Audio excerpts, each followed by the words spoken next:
Setiap kali kita mengikuti proses rekrutmen, tentu kita dihantui rasa penasaran.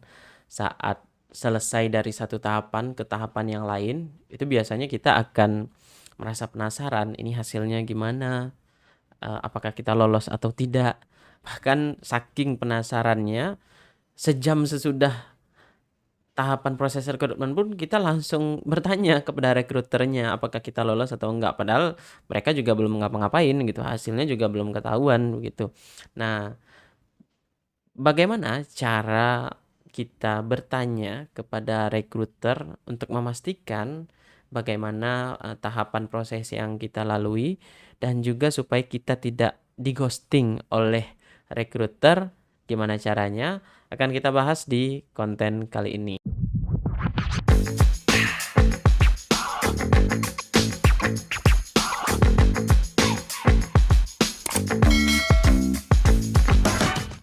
Sebelum kita mulai, jangan lupa untuk like, komen, dan juga subscribe serta share ke teman-teman yang membutuhkan supaya nggak ada lagi nih teman-teman kamu yang di-ghosting oleh recruiter atau kamu merasa di-ghosting oleh recruiter. Proses rekrutmen merupakan proses yang panjang, yang bahkan waktunya pun bisa berbulan-bulan. Ya mulai dari ada yang 1 minggu selesai, tapi ada juga yang sampai 3 bulan, 6 bulan juga nggak selesai-selesai. Nah, karena saking panjangnya proses dan bervariasinya proses rekrutmen tersebut di antara masing-masing tahapan pasti kita selalu dihantui oleh pertanyaan kita lolos atau tidak. Apakah kita gagal atau tidak? Bagaimana sih hasil dari tes yang kita lalui di yang sebelumnya? Nah, saat kita mengikuti proses rekrutmen pasti itu akan menghantui diri kita.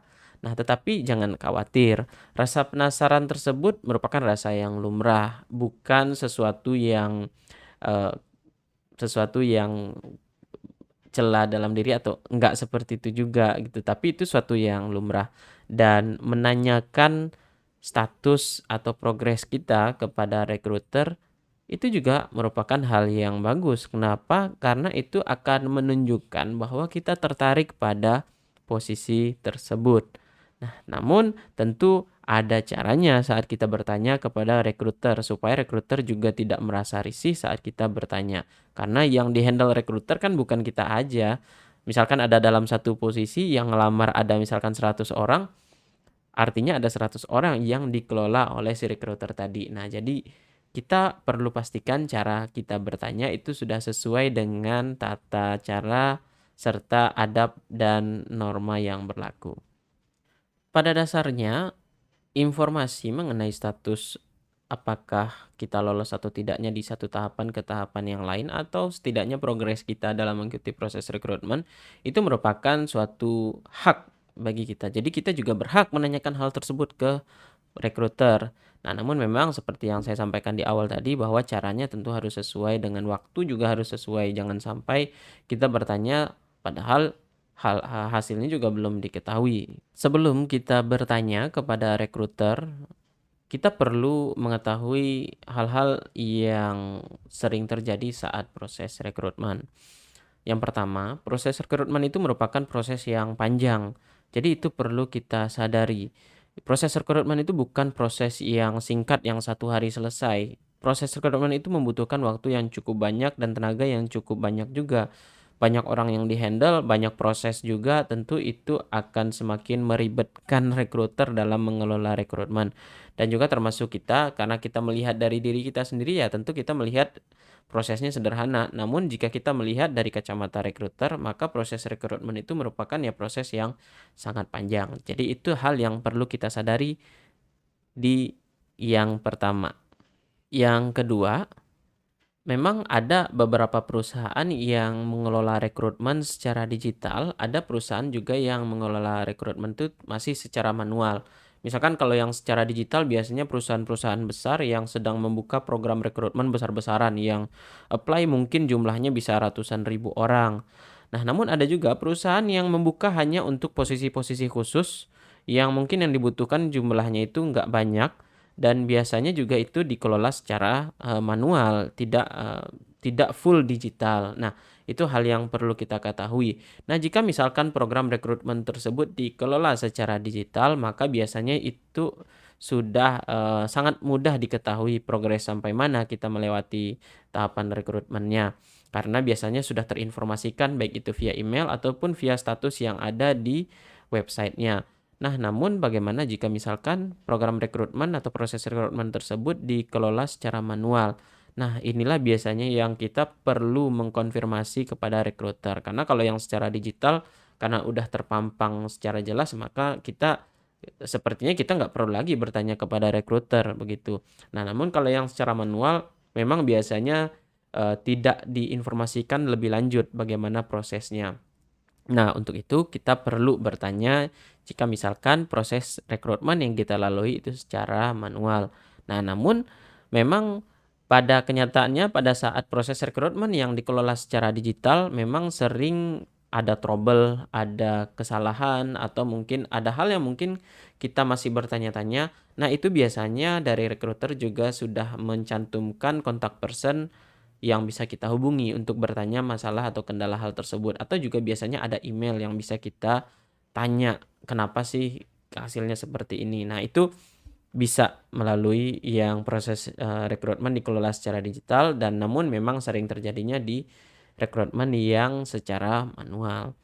Dan yang ketiga yang perlu kita sadari adalah yang di-handle oleh rekruter bukan kita saja, tetapi banyak orang yang dikelola oleh rekruter. Nah, itu yang perlu kita sadari. Jangan sampai kita mengerasa ego, wah, kita nggak dipedulikan. Bukan seperti itu, tapi rekruter itu memang banyak mengelola orang. Nah, jadi kita perlu bersabar, kita perlu jangan tergesa-gesa dalam bertanya kepada rekruter. Dan yang terakhir, antara rekruter dan juga calon karyawan itu sama-sama mau mendapatkan hasil pada proses rekrutmen. Ya, pada proses rekrutmen pasti semua rekruter pengen secara cepat menerima karyawan. Kenapa? Karena itu akan menjadi KPI-nya mereka. Semakin cepat mereka menyediakan karyawan yang sesuai dengan kebutuhan, maka KPI mereka juga akan semakin tercapai. Sama seperti juga kita yang apply, kita kan pasti juga pengen cepat juga dapat informasi siapa sih yang akan diterima bekerja. Nah, jadi baik rekruter maupun calon karyawan itu sama-sama mempunyai keinginan dan kebutuhan yang sama. Jadi jangan pernah, wah ini rekruter ini pengennya dilama-lamain. Enggak seperti itu. Rekruter itu juga pengen cepat karena mereka juga banyak kerjaan yang lain gitu. Jadi jika misalkan rekrutmen yang mereka kelola semakin cepat, maka tentu KPI-nya akan semakin tinggi dan juga kerjaan mereka akan semakin cepat beres juga. Ada beberapa cara yang bisa kita lakukan dalam mengonfirmasi tahapan yang sudah kita lalui, hasilnya bagaimana dan seperti apa.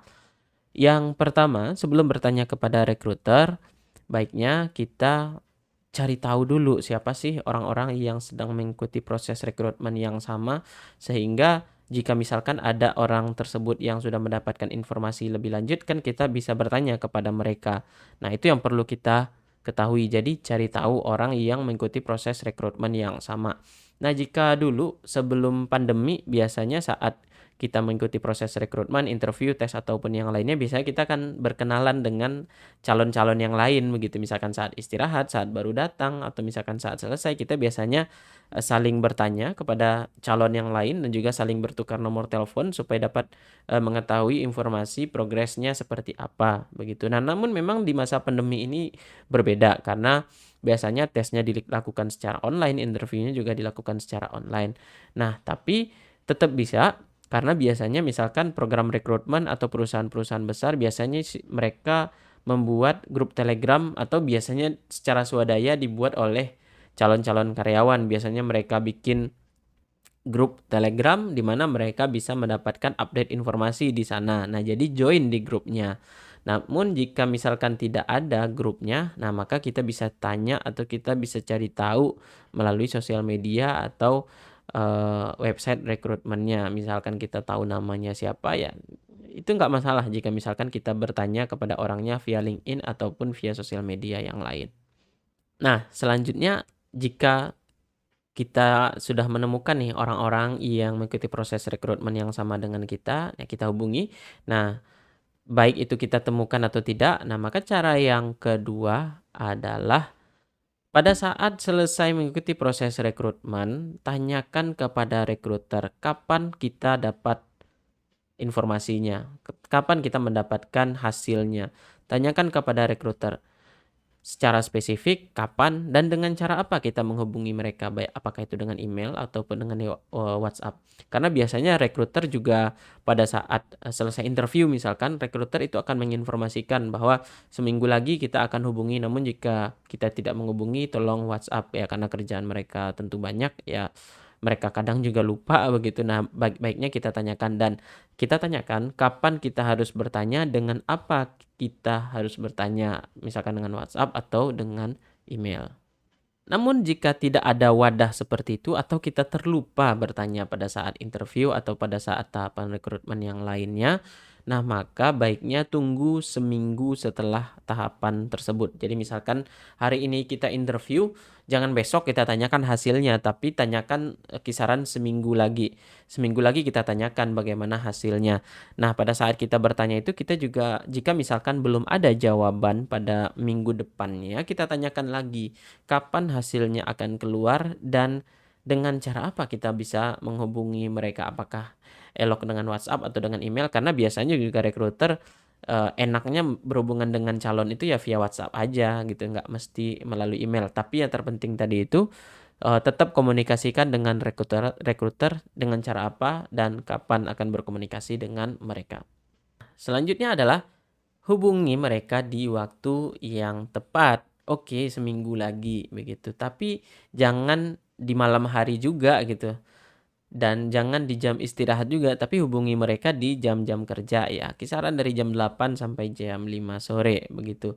Nah, hubungi mereka di jadwal-jadwal tersebut. Jangan sampai kita menghubungi mereka di jadwal mereka sedang istirahat atau misalkan di jam-jam yang bukan jam kerja, karena itu kan merupakan pekerjaan mereka yang mereka kerjakan di jam kerja. Jadi ya kita tanyakan di jam kerja. Dan juga pastikan lagi kita berkomunikasi via apa? Via WhatsApp ataukah email atau media lain. Jadi pastikan kita bertanya di waktu yang tepat juga dengan cara atau wadah yang tepat juga. Selanjutnya, kirim pesan dengan sopan. Apakah itu via email atau via WhatsApp? Ya itu tergantung dengan rekruternya. Tanyakan dengan sopan, kita sudah berada di tahapan yang mana. Tapi sopannya jangan berlebihan, karena kebanyakan orang Indonesia ini sopannya kebangetan. Misalkan sudah kata pembuka di email atau di WhatsApp, terus minta maaf, mengaku kesibukan yang lain-lain, saya mau bertanya ini. Jangan sampai terlalu kebanyakan mukadimah atau pengantar begitu. Jadi sampaikan secara sopan dan to the point. Misalkan, selamat pagi Ibu XXX. Nah, terus kita sampaikan, perkenalkan diri juga terlebih dahulu. Jangan sampai kita bertanya tapi kita nggak memperkenalkan diri. Karena teman-teman tahu banyak orang yang dikelola oleh rekruter tersebut. Ya jadi ya wajar mereka lupa, dan ya baiknya kita saat bertanya sampaikan salam, sampaikan perkenalan diri, kalau bisa nama, posisi yang dilamar. Terus kalau misalkan ada nomor ID-nya juga sampaikan nomor ID-nya, dan kita mengikuti tahapan apa di proses sebelumnya juga kita jelaskan. Nah, selanjutnya baru kita tanyakan kita bagaimana hasil dari proses rekrutmen yang sudah kita lalui begitu, atau bagaimana informasinya. Jadi, informasi yang kita sampaikan itu singkat, padat dan juga tepat.